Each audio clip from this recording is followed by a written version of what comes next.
Welcome to the Career Refresh Podcast. I'm your host, Jill Griffin.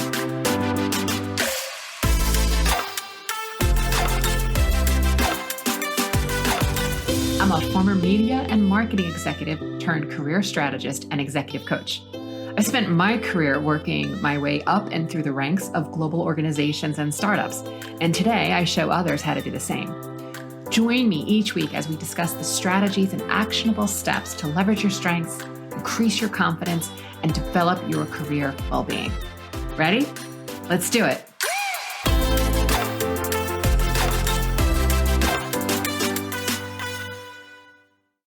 Hey you, how are you?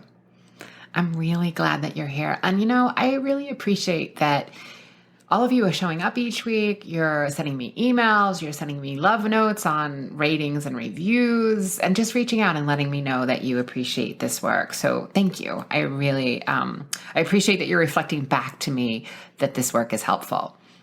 This week, I want to talk to you about something that I've been personally experiencing in hopes that it'll help all of you. It's how to get yourself out of a funk.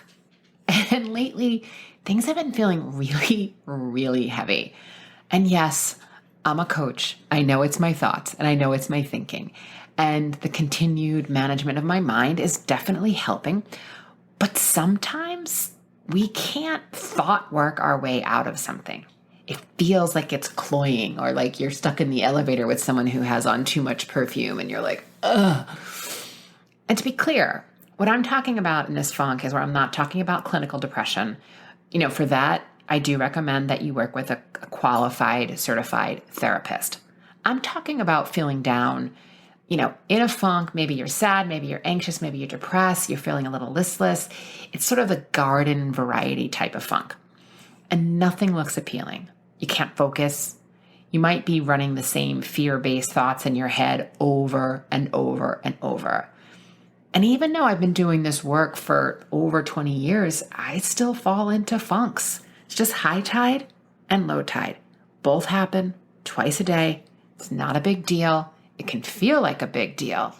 But getting used to the idea that we're going to have highs and we're going to have lows, I don't like it, but at least it helps my mind in the moment.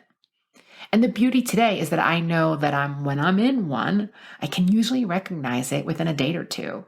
And I know that my actions, now I know the actions, that'll really help me get myself out of a funk.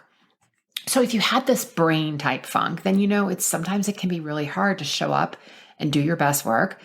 It feels like a grind to go to work each day or to, show up on video and to do your thing. And sometimes when you're clawing your way out of what feels like a mental crevasse, I get that that getting back to work and life is needed, but it's like, how do you get there? So when I'm feeling this way, I know that first, my central nervous system is probably in overdrive and I need to give it attention. And second, I know that I need to physically change my state, my presence, my shift, what I'm looking at. I need to move. But first, let's unpack the central nervous system side of things. So when I'm in overwhelm, stopping and acknowledging that this is where I am and this is how I feel, and knowing at some point it will shift, and being nice to myself and not sort of burying it and being like, why am I feeling this way, is what is so helpful.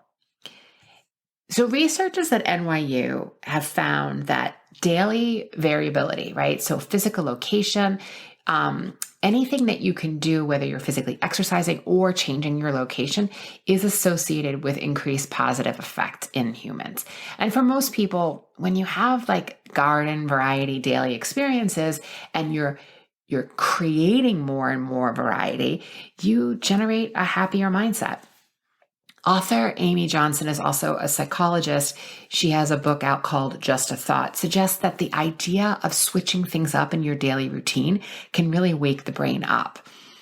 And then you're in this place where your brain suddenly has to work a bit more because you're not in that rut of evolutionary biology, right? Your brain says that it wants to stay safe. It likes repeated things. It likes to save energy. But when you're mixing it up and taking on new sights and new sounds and in a new environment, your brain's still going to scan for potential threats to make sense of it all. your brain's telling yourself a story of like what's going on. But when you change things up, your brain is forced to be a little bit more open and receptive and to start to think of things differently. And this in of itself can absolutely affect your mood and your outlook. So if you're thinking thoughts that you didn't think yesterday, right? That's a new shift. And this is why something as simple as, switching up the workstation you're at, if you can change if you're in a home office, if there's a way of changing that, or the location in your home where you're working, if you're in a physical office, it's one of the reasons why I would often leave the floor that I worked on and go find another floor so that I could hide and think and just shift things up. That kind of shift can really bring you a burst of creativity. It helps you clear your mind and bring a new perspective. And recently with this funk, I completely tore apart my office. If anyone's seen any of the photos that I put out, or when I do reels or anything, you see that I have a horse. The horse is back in the barn. He is in a different area of my home and he is no longer in my office. I love my horse, don't get me wrong, but I needed to shift things up and have something new. And the office is also getting a new shade of paint. So our brain is this incredibly efficient machine. And to be as efficient as possible, it likes to create habits of what it does. It's again, your brain does three things. It seeks pleasure, food, procreation, avoids pain, which is discomfort or arguments with friends, where it used to be running away from animals or fire. Now it's making sure that you're having a collaborative work environment. And then lastly, it wants to reserve and preserve energy. It wants to be efficient, right? Because the brain needs to keep working. And if it's tired all the time, it's not really being efficient. So when you feel like you're on autopilot, that's what this is happening. Our brain is staying in its comfort zone, and nudging its way out of that comfort zone can be a little bit nervous and scary for the brain, but that's what creates, creativity, a new perspective, and shifts your mood. So there are ways of getting out of the comfort zone or the funk, and sometimes shifting that perspective and your state, as in your state of mind, can absolutely shake things up. State of mind is defined as the quality of one's consciousness and as it relates to the outside world, as well as the perception of your inner thoughts and emotions. State of mind includes things like your mood and also your mental state at a certain point of time. So when you're depressed or anxious, or feeling critical or engaged, inspired or determined, those are examples of states of mind. And you can be in more than one state of mind at a time. You can be afraid and also determined, right? You can be in two states of mind. So state is different than mood. Your mood is fleeting. If someone interrupts you in a meeting, or you got cut off when you were about to present something, or someone jumped in, right? You could feel annoyed or slighted or flustered, right? That's mood. You can also jump on social media and suddenly you're feeling depressed. So even when you go through the entire day, it's still just a bad mood. It's still mood. Your state is a higher level consciousness that you do have control over, but it takes practice. And it's remembering that you are the thinker, not the thought, and you get to control your mood, get out of the funk, and change your day, and ultimately change your life. So getting coached or going to therapy are some of the best choices if you need to help getting out of a funk. But if those are not available to you, or it's in this moment and you're like, I really need to shake things up, I'm going to share what I did after this last funk that really helped me. So one, I'm recording this during the summer, so my ideal is to get out and kayak and to paddle around a bit. And obviously that's not always available to me. I have a few playlists that can either soothe me or relax me, and they actually are titled like up music and celebration music and gratitude music and also calm and chill music, right? I have playlists that over time I just keep saving songs to. I may exercise, jump on the Peloton. I may do some speed walking. I also find that scent and aroma is really, really helpful. So I'm a clinical aromatherapist and I formulate products regularly for my well-being. And here's why it works. When you inhale essential oils, it stimulates the olfactory system, which is the part of your brain, the amygdala and the hippocampus, that's connected to smell. And it includes also the nose and the brain. So molecules that enter the nose or mouth, they pass through the lungs, and from there they go on to other parts of the body. But these molecules are plant-based chemicals that have healing properties. I mean, it's where we originally got our medicine and pharmaceutical drugs from, is from plants. So as a molecule reaches the brain, it affects the limbic system, which is linked to emotions, heart rate, breathing, blood pressure, memory, stress, and hormonal balance. So in this way, essential oils can have a very subtle yet holistic effect on the body. So when you breathe in these molecules, research has found that you can shift your state, right? One, scent has memory. So if you smell something that's very pleasant, it can also bring up a different memory, which can actually shift your state. And two, if you're breathing in these, volatile molecules that are actually having an impact on your emotions, your heart rate, blood, etc., they help you shift physically, emotionally, and mentally, right? So I create an anti-anxiety formula for myself. And when clients ask for one of clary sage, geranium, Roman chamomile, I also love frankincense and candlewood, silver fir. Did I say candlewood? I meant to say sandalwood.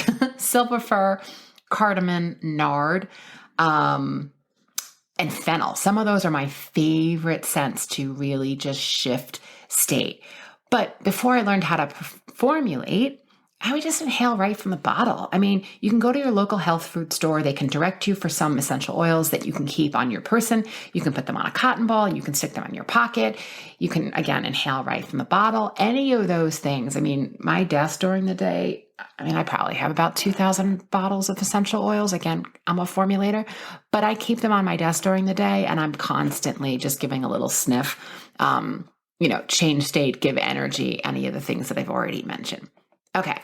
So one of the other things that I find that works really well. So we have physical exercise, we have, inhalation and scent. And one of the other things that really works well, it is a classic coaching tool called the life wheel. And if you picture a wagon wheel, like an old fashioned wagon wheel with spokes, each section of the spokes is a different slice of your life that you find important. So whether you're thinking about areas like career, health, diet, community, family, friends, spirituality, relationships, hobbies, fun, recreation, exercise, personal development, finance, all of those areas, you get to choose. You don't have to use all of them by any means. But what I've done in my own practice is I've looked at the sort of the life wheel and the different areas, the different components of your life. And then I thread that through the concept of like, well, how do I drive to my purpose in those areas? And then what's possible for me? So I've adopted that a bit for what I do in my coaching container. And I find that looking at that life wheel and putting it through the lens of action can help me shift really quickly. So it's simple. I might look at one or two areas and then decide, well, what's the immediate or the acceptable goal? And then what's the ideal or future goal? And when I say future, people, I'm not talking future. I'm talking like later this week or within the month. So for instance, in your career, you might say to yourself, all right, the immediate decision that I can do right now is to reach out to a mentor or a colleague for connection and thought leadership, right? So that's immediate. And you can also decide that an ideal goal would be, later this month, I want to make sure I get to at least one in-person networking event. For exercise, you might decide that a few quick squats or sun salutations are acceptable for the immediate action to shift your state.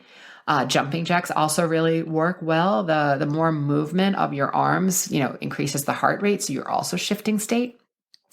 And you may also find that, I'm going to sign up for, a group strength training class later this week, or I'm going to do, some cycling with friends, right? So again, something immediate and something later. Spirituality, you might find that getting centered, saying a prayer, having a mantra available to you is immediate, and you can tap into that. It's also another area where scent and spirituality have been so closely connected through the ages. Because if you think about when you're burning native or indigenous leaves or berries or twigs or plant-based material, right, it has smoke. And that smoke, many cultures believe, was the connection to divinity or some sort of higher power. So that also scent can play a role if you're thinking about shifting your state here in spirituality. You can also decide you're going to, go to a local church, local temple, a meditation class, right? So there's the immediate thing you can do, and there's the thing that you can do a little bit later. For diet, I know for myself that staying away from sugar and alcohol absolutely helps me stay focused and stay sound. So I might make those choices in the day. And then, throughout the rest of the day, I might ask myself, like, what's the most loving choice I can make for my body, right? So I'm making an immediate choice and I'm making a longer term ideal choice. Relationships, again, call a friend, set up, some sort of gathering or play date later in the week. You get the picture. We can have an opportunity to change state and create action. And I find that this is something that I can do right now. It shifts my state. It shifts the stage in which I'm mentally thinking about. And when I have a plan of action or a goal that I'm working towards, it also gets shifted out of a funk.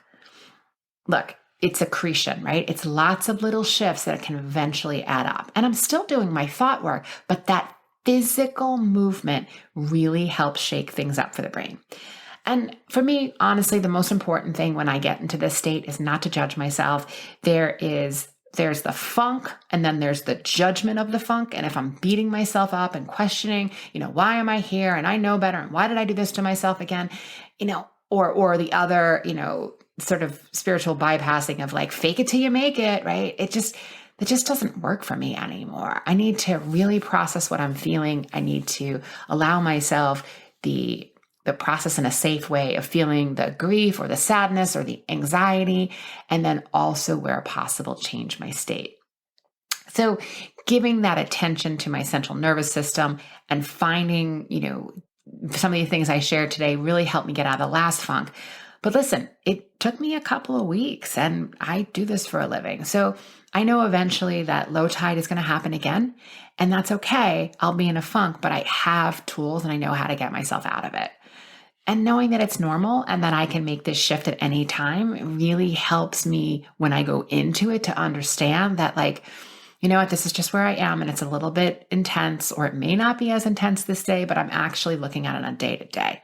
So my friends, I would love to hear what you do to get out of your funk. I'm going to drop my email in the show notes, so you can shoot me an email or definitely get me on LinkedIn or Instagram. I would love to hear from you, because let's help each other, okay? All right, my friends, have a beautiful week, and I'll see you next time. Hey, thanks for listening to the Career Refresh podcast.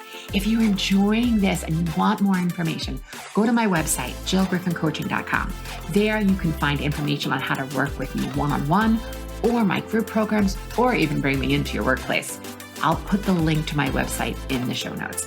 But hey, listen, before you go, do me a favor, rate and review this podcast, because it definitely helps me get the word out to people everywhere so that they can also thrive in the workplace. All right, friends, I appreciate you. I'll see you soon.